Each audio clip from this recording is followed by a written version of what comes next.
Assalamualaikum warahmatullahi wabarakatuh.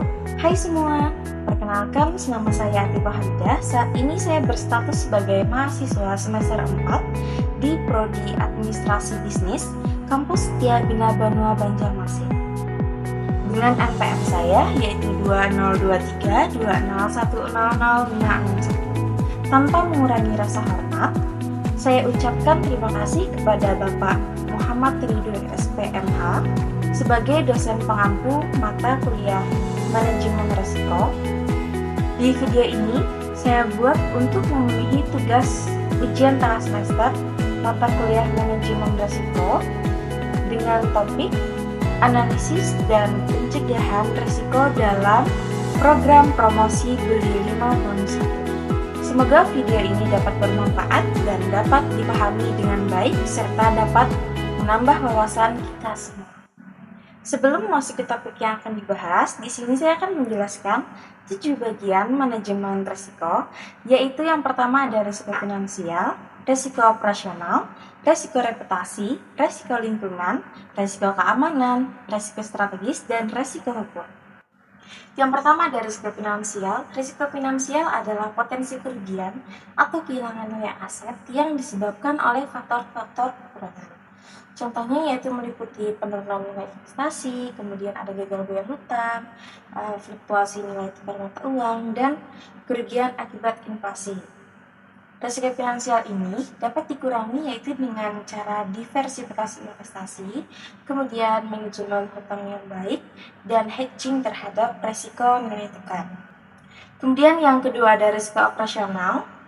Risiko operasional yaitu adalah potensi kerugian yang disebabkan oleh kegagalan atau kekurangan dalam proses bisnis, sistem, atau orang-orang yang terlibat dalam operasional perusahaan.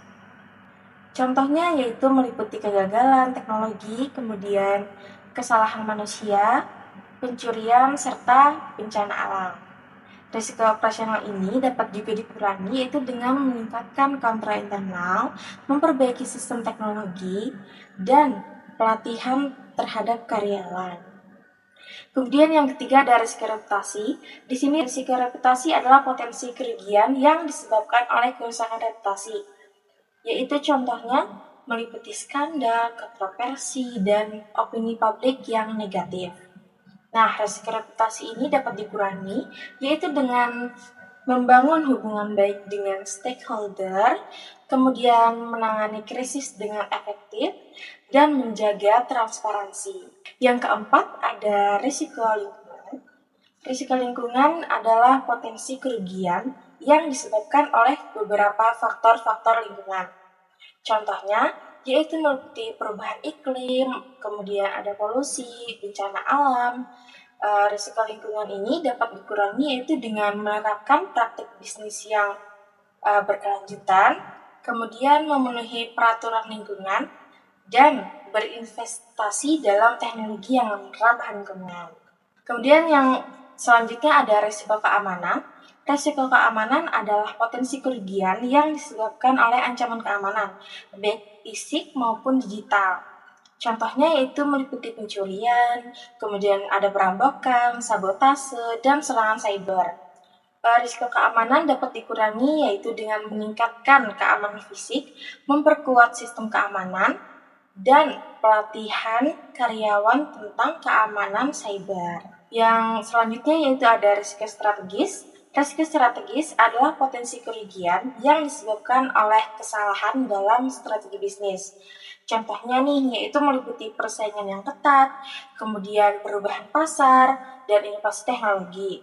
Risiko strategis dapat dikurangi dengan melakukan analisis SWOT yang komprehensif, kemudian mengembangkan strategis yang fleksibel, dan memantau lingkungan bisnis secara terus-menerus. Kemudian yang terakhir yaitu ada risiko hukum. Risiko hukum adalah potensi kerugian yang disebabkan oleh pelanggaran hukum atau peraturan. Contohnya nih, yaitu meliputi tuntutan hukum, denda, dan sanksi. Risiko hukum ini dapat diatasi atau dikurangi dengan mematuhi semua peraturan dan hukum yang berlaku. Kemudian memiliki kebijakan hukum yang jelas dan berkonsultasi dengan ahli hukum tentunya. Pembahasan kedua yaitu studi kasus. Sebuah perusahaan melakukan program promosi yaitu pembelian 5 dus bonus 1 dus untuk meningkatkan penjualan. Meskipun bertujuan meningkatkan penjualan, hal ini juga berpotensi untuk menimbulkan beberapa risiko nih, yaitu risiko keuangan. Program ini dapat menyebabkan penurunan margin keuntungan jika biaya promosi melebihi peningkatan penjualan. Perusahaan perlu menghitung dengan cermat biaya promosi dan potensi peningkatan penjualan untuk memastikan keuntungan tetap terjaga.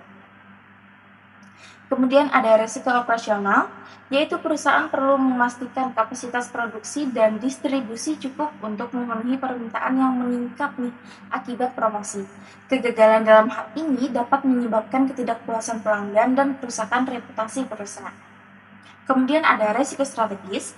Program ini mungkin tidak efektif jika tidak ditargetkan dengan baik ke segmen pasar yang tepat. Perusahaan perlu memastikan program promosi ini sesuai dengan strategi pemasaran secara keseluruhan. Yang selanjutnya itu ada risiko reputasi. Jika program promosi tidak dikelola dengan baik, misalnya terjadi kekurangan stok barang, maka reputasi perusahaan bisa tercemar. Mengapa risiko tersebut bisa terjadi? Risiko-risiko di atas dapat terjadi karena beberapa faktor, yaitu perencanaan yang kurang matang, program promosi yang tidak direncanakan dengan matang tanpa mempertimbangkan potensi risiko dan dampaknya dapat menyebabkan berbagai masalah. Kemudian ada sistem kontrol yang lemah, yaitu kurangnya sistem kontrol yang efektif dalam pelaksanaan promosi dapat menyebabkan kesalahan, penipuan, dan ketidakpuasan pelanggan. Selanjutnya ada komunikasi yang kurang efektif, yaitu informasi promosi yang tidak jelas atau tidak konsisten dapat menyebabkan kebingungan dan kekecewaan di kalangan pelanggan. Kemudian ada kurangnya antisipasi terhadap permintaan, yaitu kegagalan dalam mengantisipasi peningkatan permintaan akibat program promosi dapat menyebabkan penumpukan persediaan atau keterlambatan pengiriman barang. Yang terakhir yaitu langkah-langkah analisis dan pencegahan risiko. Untuk meminimalkan risiko, perusahaan perlu melakukan langkah-langkah analisis dan pencegahan risiko sebagai berikut. Yang pertama yaitu analisis risiko, melakukan identifikasi dan analisis risiko potensial yang mungkin terjadi sebelum pelaksanaan program promosi. Gunakan metode analisis risiko seperti Failure Mode and Effect Analysis (FMEA) atau analisis papan keputusan. Kemudian yang kedua ada perencanaan yang matang, membuat rencana promosi yang detail dan komprehensif yang mencakup strategi pemasaran, strategi operasional, dan strategi manajemen risiko. Kemudian yang ketiga ada pengembangan sistem kontrol, yaitu membangun sistem kontrol yang efektif untuk memastikan pelaksanaan promosi berjalan sesuai rencana dan meminimalkan potensi kesalahan ataupun penipuan. Ini dapat termasuk sistem pencatatan yang akurat, sistem verifikasi bonus, dan sistem pelaporan yang tepat. Yang keempat yaitu ada komunikasi yang efektif, memastikan informasi-informasi disampaikan secara konsisten, jelas, dan mudah difahami oleh pelanggan. Gunakan berbagai saluran komunikasi untuk menjaga target audiens. Kemudian yang kelima ada manajemen rantai pasok. Manajemen rantai pasok perusahaan mampu memenuhi peningkatan permintaan akibat program promosi. Kerjasama yang baik dengan pemasok itu sangatlah penting. Yang keenam yaitu ada monitoring dan evaluasi. Memantau pelaksanaan program promosi secara berkala dan mengevaluasi efektivitasnya. Lakukan penyesuaian jika diperlukan untuk meminimalkan risiko dan meningkatkan efektivitas promosi. Yang ketujuh yaitu ada rencana kontingensi. Membuat rencana kontingensi untuk mengatasi potensi masalah yang terjadi selama pelaksanaan program promosi. Rencana ini harus mencakup langkah-langkah untuk mengatasi keterlambatan pengiriman, kesalahan dalam pemberian bonus, dan keluhan pelanggan. Kemudian yang terakhir, 8 ada asuransi. Mempertimbangkan asuransi untuk melindungi perusahaan dari potensi kerugian finansial akibat risiko yang tidak terduga. Nah, dengan melakukan langkah-langkah analisis di atas dan pencegahan risiko, perusahaan dapat meminimalkan potensi kerugian dan memastikan program promosi beri 5 bonus 1 berjalan sukses dan mencapai tujuannya. Nah, itu tadi beberapa penjelasan mengenai topik analisis dan pencegahan risiko dalam program promosi beri 5 bonus 1 dan 7 bagian manajemen risiko. Semoga materi dari video ini dapat bermanfaat bagi kita semua.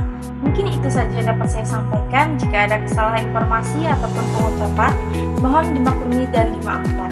Saya Abdul Hamida, pamit undur diri. Terima kasih sudah melihat dan mendengarkan video ini. Wassalamualaikum warahmatullahi wabarakatuh. Bye.